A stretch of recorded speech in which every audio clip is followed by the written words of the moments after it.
তোর পিছে পিছে ঘুরছে সময়, কোন দিন গলায় পড়বে বেরি, দেখ না মন ঝাঁক মারিয়ে দুনিয়াধারী। ভালো লাগে, ভালো লাগে। মৌতের ঘন্টা বেজে যাওয়ার সাথে সাথে তোমাকে মরে যেতে হবে। তুমি এই পৃথিবীতে থাকতে পারবে না, এই দুনিয়ার জগতে থাকতে পারবেন না। জোরে বলেন ঠিক কিনা? আমার মরণ আসিবে কখন কেউ তো জানে না, আমার মরণ আসিবে কখন কেউ তো জানে না। আমি চলে গেলে আমায় তোমরা ভুলে যেও না, আমি মরেই গেলে আমায় তোমরা ভুলে যেও না। আমার মরণ আসিবে কখন কেউ তো জানে না, আমার মরণ আসিবে কখন কেউ তো জানে না। এই পৃথিবী চিরজীবন থাকার জায়গা নয়, অন্ধকার কবর যে তোমার আসল ঠিকানা। জোরে কোন ঠিক কিনা? এই পৃথিবী চিরজীবন থাকার জায়গা নয়, অন্ধকার কবর যে তোমার আসল ঠিকানা। আমি মরেই গেলে আমায় তোমরা ভুলে যেও না, আমি চলেই গেলে আমায় তোমরা ভুলে যেও না। আমার মরণ আসিবে কখন কেউ তো জানে না, আমার মরণ আসিবে কখন কেউ তো জানে না। আসলে বলেন ঠিক কিনা? মরে গেলে যতই বলি তোমরা আমারে ভুলে যেও না, মরে গেলে মানুষকে কেউ মনে রাখে না।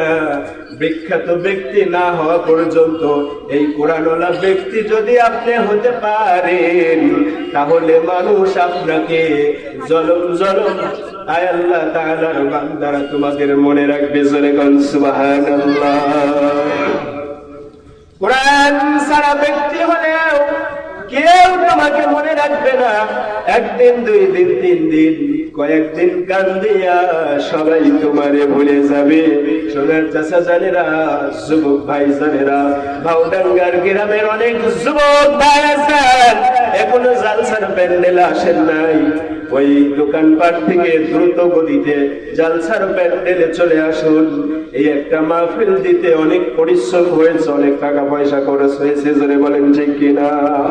কোরআনের মাহফিল আপনি দৈনন্দিন পাইবেন না, এটা করতে সবাই পারে না। আল্লাহ তাআলা যাদের তৌফিক দেয়, যাদের কবুল করে, তারাই করতে পারে। জোরে বলেন ঠিক কিনা? আমি বলতে চাই, এই আসাদ মোল্লা এর বাবা মাকে আল্লাহ তাআলা জান্নাত দান করুক। জোরে বলেন আল্লাহুম্মা আমিন। আল্লাহ তাআলার পরিবারকে তুমি কবুল করো, চারটা ছেলেকে কবুল করো। আয় আল্লাহ তার পরিবারের প্রতি খাস রহমত নাযিল করো, তার আব্বা মা দাদা দাদি সকলকে মেহেরবানি করে কবরে তুমি মাফ করে দাও। জোরে জোরে বলুন আমিন। সুপ্রিয় মুসলিম মিল্লাত, পর্দার আড়ালে অবস্থানরত সম্মানিত মা ও বোনেরা, এই জগতে, এই পৃথিবীতে লিল্লাহি তাকবীর, লিল্লাহি তাকবীর দিতে বক্তার আগমন, আনসারী সাহেবের আগমন, লিল্লাহি তাকবীর। প্রিয় এলাকাবাসী, আপনারা অবগত আছেন আজকে জলসার প্রধান মেহমান অনেক আগেই আসছে। আপনারা আশেপাশে না থাকে মেহেরবানি করে জালসার প্যান্ডেলে চলে আসুন। প্রিয় এলাকাবাসী, সম্মানিত আল্লাহর গোলামেরা, আল্লাহর বান্দা বান্দিরা, এই পৃথিবীতে, এই ত্রিভুবনে আমরা বেশি দিন থাকতে পারবো না। যখন আমার আপনার হুকুম হয়ে যাবে, চলে যাওয়ার সময় হয়ে যাবে, ফাইযা জাআজালুহুম লা ইস্তাখিরুনা সাআতাও ওয়া লা ইস্তাকদিমুন। জোরে বলেন আল্লাহু আকবার। আবার আল্লাহ তাআলা বলে, বান্দা বান্দিরা রে, যখন তোমার চলে যাওয়ার সময় হয়ে যাবে, যথারীতি জাস্ট টাইমে আমার ফেরেশতারা উপস্থিত হয়ে তোমার আত্মা জানটা রূহটা বের করে নিয়ে ছেড়ে চলে আসবে। তোমার বেটা বেটে হাউমাউ করে কাঁদবে, তোমার বেবি পাশে বসে বসে চিৎকার করবে, হাত গড়াগড়ি করবে, কতই হাউমাউ করে কাঁদবে। আমার ফেরেশতার কোনো মায়া নাই, আমার ফেরেশতার কোনো দয়া নাই। হুকুম হওয়ার সঙ্গে সঙ্গে তোমার আত্মাটা জানটা বের করে নিয়ে চলে আসবে। এই ত্রিভুবনে আমি আপনার বেশিদিন থাকতে পারবো না। আল্লাহ কোরআনের মধ্যে কয়েক জায়গা বলেছেন, কুল্লু নাফসিন যায়িকাতুল মাউত সুম্মা ইলাইনা তুরজাউন। জোরে বলেন আল্লাহু আকবার। আবার আল্লাহ তাআলা বলতেছে, প্রত্যেকটা প্রাণীকে মৃত্যুর পেয়ালা পান করতে হবে, প্রত্যেক আত্মাকে মৃত্যুর স্বাদ গ্রহণ করতে হবে, অতঃপর রবের দরবারে ফিরে যেতে হবে। কার দরবারে ফিরে যেতে হবে? রবের দরবারে ফিরে যেতে হবে। আল্লাহ সতর্ক করেছে, বান্দা আমি তোমাকে সাপ বানাই নাই, ব্যাঙ বানাই নাই, বিচ্ছু বানাই নাই, শূকর বানাই নাই, কুত্তা বানাই নাই, ছাগল বানাই নাই, গরু বানাই নাই।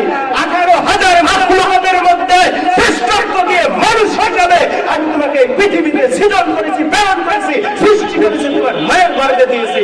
যেমন তেমন ধর্মে নয়, যতগুলো পৃথিবীতে ধর্ম আছে, বর্ণ আছে, সব থেকে উৎকৃষ্ট, সব থেকে দামি ইন্না দীনা ইনদাল্লাহিল ইসলাম। আল্লাহ তাআলার কাছে সব থেকে মনোনীত পছন্দীয় একমাত্র দ্বীন ইসলাম, সেটা হলো ইসলাম ধর্ম। সুবহানাল্লাহ। সেই ধর্মের মধ্যে তোমাকে আমি জন্ম দিয়েছি। বান্দা একটু হিসাব মিলাও, একটু হিসাব মিলাও, একটু হিসাব মিলাও। আমি ইচ্ছা করলে তোমাকে ব্যাঙ বানাইতে পারতাম, আমি ইচ্ছা করলে তোমাকে বানর বানাইতে পারতাম, আমি ইচ্ছা করলে তোমাকে আমি সাপ বানাইতে পারতাম, আমি ইচ্ছা করলে তোমাকে কুকুর বানাইতে পারতাম। মানুষের দ্বারে দ্বারে যাইতে যাইতে, মুগুর খাইতে খাইতে তোমার যে কি দৃশ্য হতো, অবস্থা হতো, বান্দা একটু চিন্তা করে দেখো।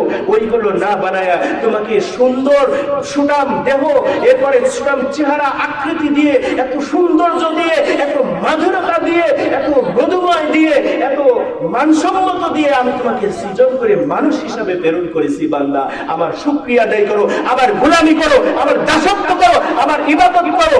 শুধু এইটাই নয়, আমার ইবাদত করলে যে শুধু দুনিয়ায় তোমাকে সুন্দর করে রাখছে এটাই নয়, তুমি একটু খালি প্রত্যাবর্তন করো, একটু খালি আরাম হও, একটু কুল্লু নাফসিন যায়িকাতুল মাউত, একটু খালি আল্লাহর ডাকে সাড়া দাও, জিবরাইল আজরাইল সাল্লাল্লাহু কাছে নামটাকে দিয়ে দাও। তোমার আত্মাটা বের হওয়ার সঙ্গে সঙ্গে তোমাকে একটা, দুইটা, তিনটা, চারটা, পাঁচটা, ছয়টা, সাতটা, নয়, 8খানা আমার জান্নাতের মালিক বানায় দেব। জোরে বল সুবহানাল্লাহ। লিল্লাহি তাকবীর। আর কোরআনের আলো,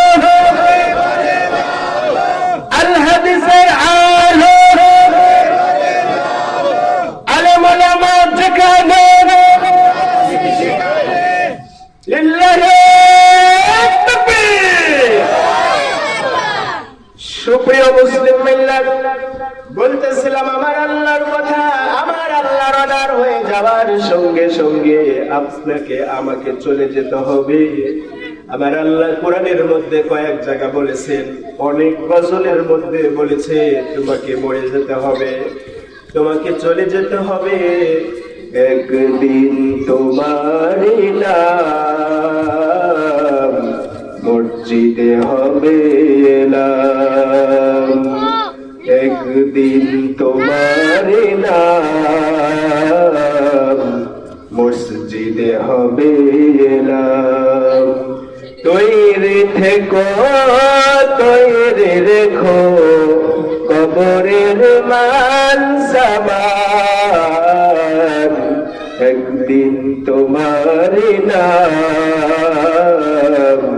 মসজিদে হবে এলাম। জোরে বলেন ঠিক কিনা? আরো কত সুন্দর সুন্দর গজল বলেছে ইসলামিক সঙ্গীত গুলো, শিল্পী গুলো। শুধু এটাই বলতেছি তা নয়, ও বাবাজিরা, যারা আপনারা ওই লালনের গান পছন্দ করেন, যারা হারমোনি বাজান, দোল তবলা বাজান, বাবাজিরা শোনেন শোনেন, ওই কুষ্টিয়ার লালন বলতেছে, ও তোর পিছে পিছে ঘুরছে সময় কোন দিন তোর গলায় পড়বে বেরি দেখ না মন ঝক মারে দুনিয়াধারী জোরে কোন ঠিক কিনা দেখ না মন ঝক মারে দুনিয়াধারী ভাই বন্ধু তোর আপন জনা